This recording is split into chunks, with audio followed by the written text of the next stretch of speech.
Hello, everyone. Welcome back to Jam Bets. Got a very great game tonight for Thursday night football. Awesome divisional game, a lot of playoff implications. We're going to start off with a recap of our Bears versus 49ers game from last week. Momma Mia and I are wearing black because we are currently mourning the Bears season and really all thing Bears at this time. Just a very depressing game. Bears failed at almost every aspect. So we're going to go over our Bears picks of players we thought were going to overperform, players we said to watch out for. Then we'll be moving into the Thursday night game. We'll be giving you some players we think are going to have big games, some players that we think are going to underperform. We'll talk the playoff implications of that game. Very tight race over there in the NFC West. And then we'll end the video with who we think is going to win the game. So I'll go ahead. I'll start off with our players that we thought were going to overperform and have big games on the Bears 49ers game last week. I picked George Kittle to have a big game, and he did not disappoint. Kittle had a spectacular game. He had 6 receptions, 151 receiving yards. He did not get in the end zone, I don't believe, but he did average 25 yards per reception. He was running right behind our linebackers all game. It's like they didn't even know he was there on some of those plays. Really disappointing effort by our linebackers in that zone coverage. Was really not a great spot to have Kittle or to be guarding Kittle. He really kind of thrived against that, and we couldn't stop him. The other player I had picked to have a big game was a colossal letdown. I had Devontae Swift.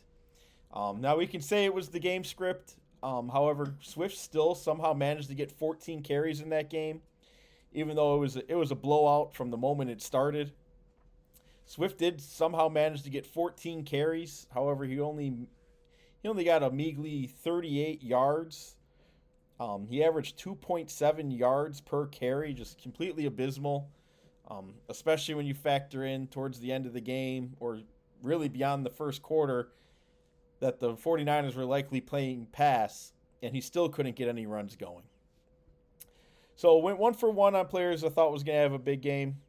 Momma Mia, I'll kick it over to you for your picks. Oh my goodness, what a letdown. The first half, nothing happened. I mean, the Bears couldn't move the ball at all. My overperformer was going to be Caleb Williams. He was a no-show in the first half. Not sure if in the second half the 49ers took their foot off the gas pedal because he was able to do a few things. He had 17 of 23 passes for 134 yards and 2 touchdowns. He did not throw an interception. Yay! But he did have a lost fumble. He was sacked. He rushed 4 times for 27 yards. I mean, he was trying. The 7 sacks resulted in 46 yards loss. Player I mentioned was Keenan Allen. He said he was hit or miss. He caught 3 of 5 passes for 30 yards, which is stunk. In the words of the Grinch. Yikes. So those were the ones that I said were going to overperform. And I don't think I nailed either one of those. It was a very, very tough game to watch.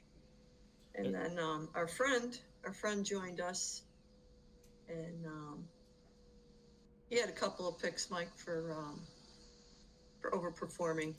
Yeah, Frank the Tank had 2 players that he picked to overperform.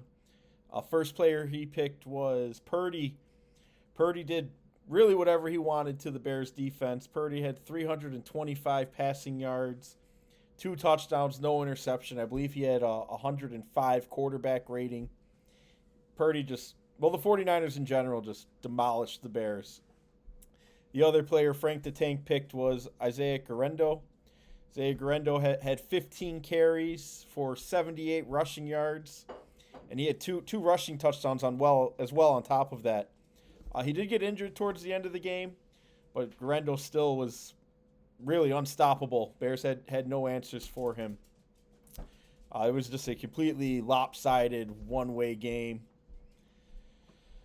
Uh, at one point at halftime, the Bears had 4 total yards, and the Bears had 5 punts. So there was no offensive game. The game was really over by the first quarter. I think 49ers scored 21 points in the first quarter. Bears ended with 13. It was a really tough game to watch. But Mamma Mia, I will kick it back over to you for players that you thought were going to underperform. Well, we should have picked the punter for our overperformer guy. 5 punts in the first half, right? Yeah, I mean he was our 4th round pick. We drafted him because we knew we were going to punt a lot. Yeah, yeah, he's really lighting it up. I mean, oh my God, I can't believe we're having this discussion. I had thought that San Francisco's defense was going to underperform. I'm sorry, Frank said that they were going to underperform. I thought Debo was going to underperform, and you know what? He really didn't do much. He had 5 rushes, and he caught 2 of 3 targets for 22 yards. He really didn't contribute to the team's effort there. And I'm sorry, Frank the Tank's underperformer was the San Francisco defense, and he was afraid that without Bosa, that defense isn't going to look the same. And well, no Bosa, no problem. They're playing the Bears. Tyke Money also talked about Campbell coming from the Green Bay Packers. Always had a good game against the Bears, and he didn't disappoint. He had 7 tackles in the game. So Frank was wrong on his defensive underperformer. I also had mentioned that I liked the Bears' defense as a overperformer. I don't need to talk about that. They gave a. We can move on past that. Can we? My heart's just breaking. I'm lost for words. Thank you. And what did you have for your underperformers? I had one underperformer. I had picked Cole Kmet, aka Cole Kmart. Kmet had 0 receptions, 0 yards. He had 1 target on a 2-point conversion, which he dropped. Now, I do like Cole Kmet. The drop was unfortunate. He's just not getting any volume and has continued to not get any targets his way. He got 1 target in that whole game where the Bears really should have been passing for minimum 3/4 of that game. Now, the no Bosa, no problem. It was definitely no problem. Bears had some extra issues on their offensive line that already pile up. But 49ers got, I believe, 7 sacks in that game. Caleb Williams has now been sacked 50 times this season. He is number 1. He's been sacked the most in the league by, I don't know the exact number, but it's probably 10. So the 49ers, I hope not. Knock on wood there. I really hope not. But the 49ers defense just absolutely pummeled the Bears. We had high hopes, new coach, get some extra juice going, and the Bears just do what the Bears do and let us down. So we're going to move on from the Bears. We're still going to mourn, but we're going to move on from talking about them for a little bit. We're going to move on to the Thursday night game. Get your popcorn ready. San Francisco 49ers versus the Los Angeles Rams. Mamma Mia, I'll let you kick it off with any thoughts you have on the game. Well, this is a divisional game, and it's a very tight division. And Seahawks are leading the division right now. They have a 3-2 record in the division. The Rams are next. They have a 2-1 division record, and San Francisco is 1-3 against the division. The Rams beat San Francisco back on September 22nd. So San Francisco needs this win to even up the score there. It's really a tight game. They're all trying to catch Seattle right now. Uh, so, and Arizona is still kind of sort of available to get into the playoffs as well. They got like an 11% chance if they win, so it's not likely, but um, it's looking real tight. So if the Rams win, they'll have a 50% chance of getting into the playoffs. If the 49ers win, they'll have an 11% chance to get in the playoffs. So 49ers are a bit more desperate here. Um, the record is Seahawks is 8-5, the Rams is 7-6, and the 49ers is 6-7 for the season. So it is all very, very tight. Seahawks are playing Green Bay. Um, if the Seahawks win, they have a 79% chance of going to the playoffs. If they lose, it's a 51% chance. So Seahawks look to be leading unless the Seahawks lose and the Rams win, then it's like neck and neck. So that looks good. Yeah, the last time they met, the Rams won on a field goal in the last 2 seconds of the game, 27-24. Debo did not play. Juwan Jennings had 3 touchdowns. And for the Rams, Kyron Williams had 3 touchdowns. 2 of those were rushing. San Francisco had time of possession 33 and a half minutes to Los Angeles' 26.5 minutes. Total yards, San Francisco had 425 yards, LA had 296. Penalties, San Francisco had 7 for 111 yards, and the Rams had 8 for 75 yards. So Stafford had 3 sacks. It looked like the 49ers were doing everything right, but just, it kind of fell to the Rams. And I believe the record for during these two teams, I believe LA is the loser on most of that. Is that correct, Mike? Yeah, from what I saw, McVay versus Shanahan. Shanahan has the advantage in the record right now, 10 wins to 5. Okay. All right. There's a lot of So similarities between these two, though. The types of defenses that they run. Both teams are running cover one at right about 20%. Both teams are running cover two at, well, 49ers are actually running cover two at 12%. Rams are at 9%. And then both teams running cover three right in the low to mid 30s. So really identical and very close schemes that they're used to seeing.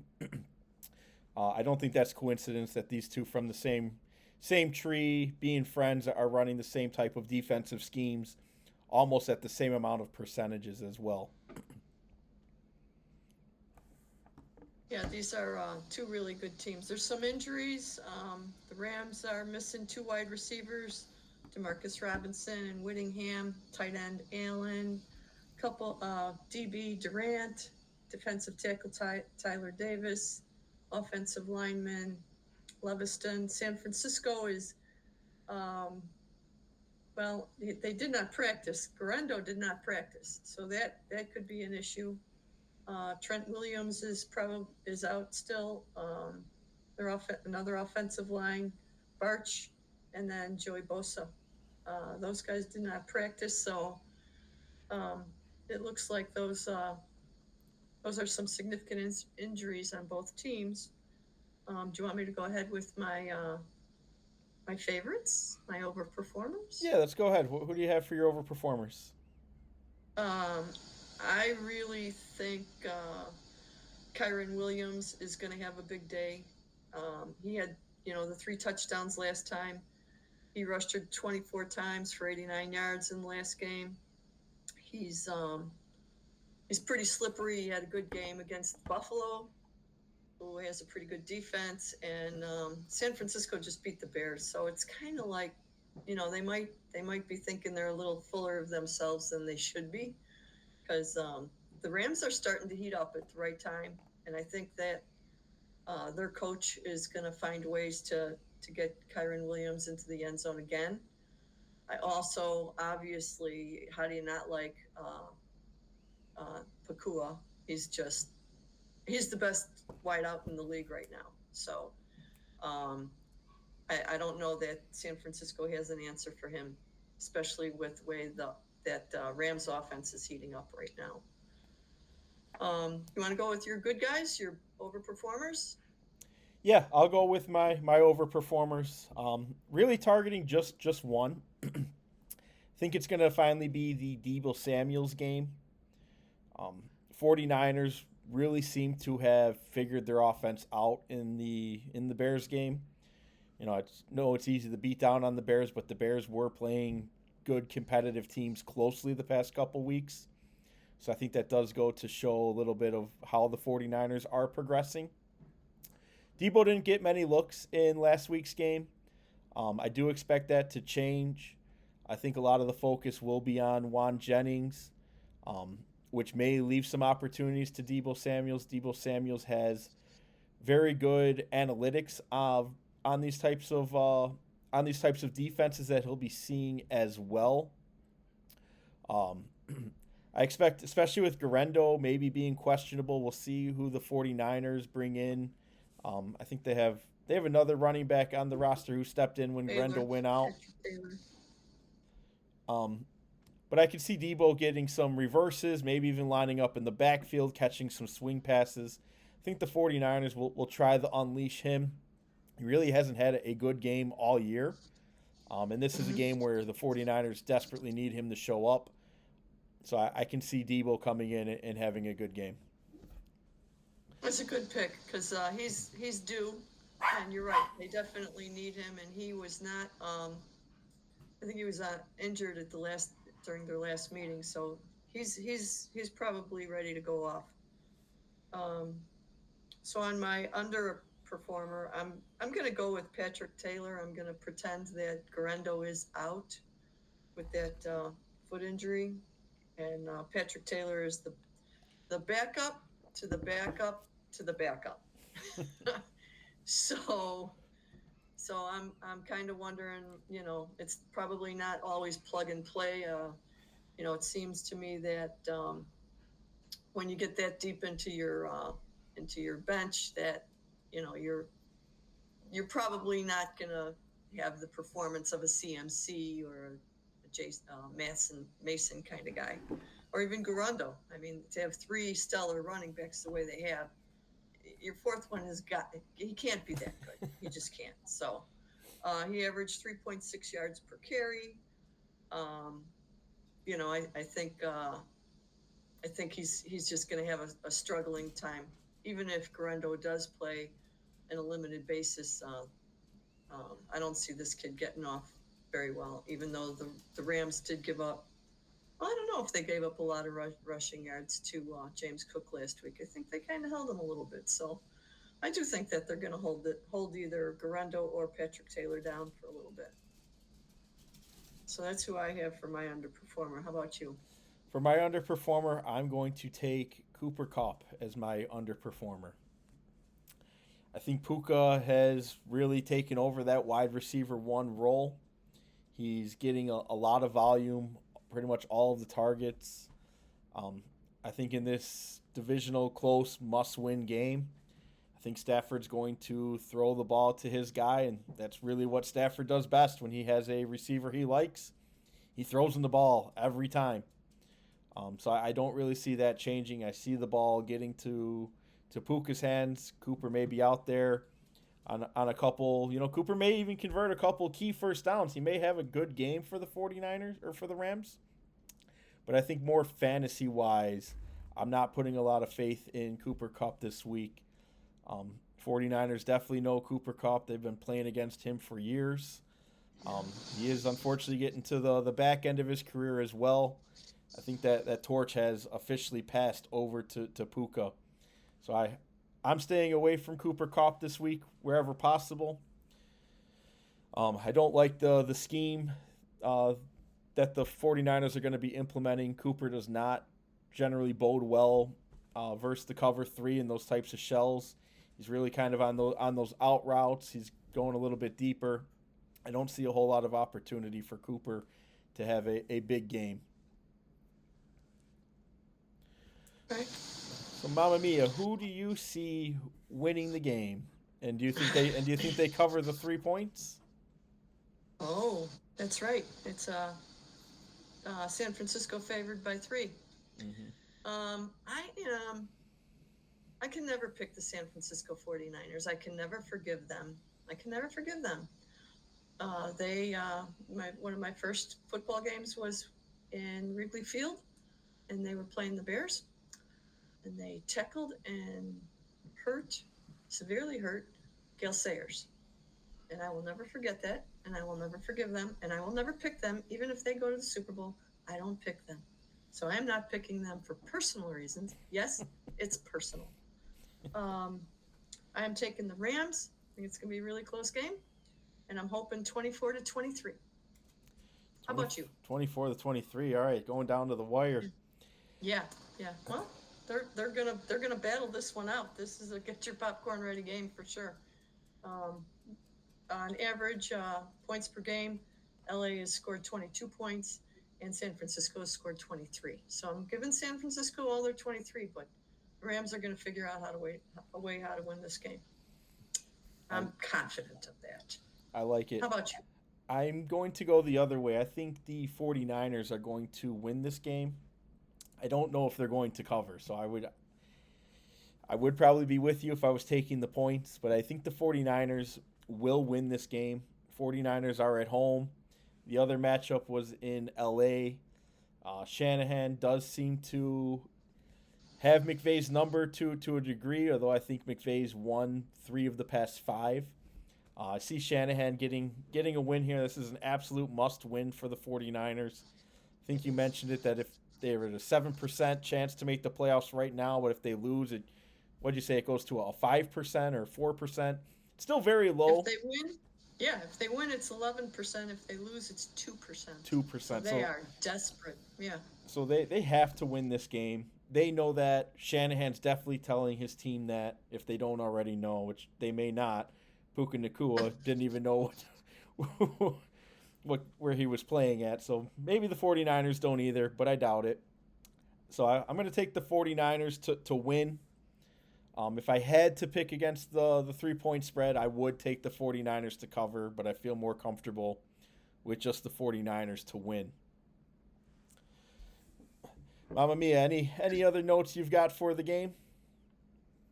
No, I think there's, it's just such a tight division that, you know, this is gonna be a slap you in the mouth kind of game. They're gonna come at each other really hard. I purposely didn't pick any of the quarterbacks because I think I have the kiss of death on some of these players, and I just don't want to be responsible for anybody else being hurt.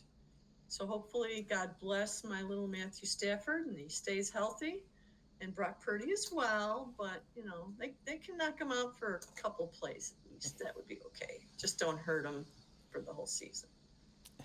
Yeah. You know.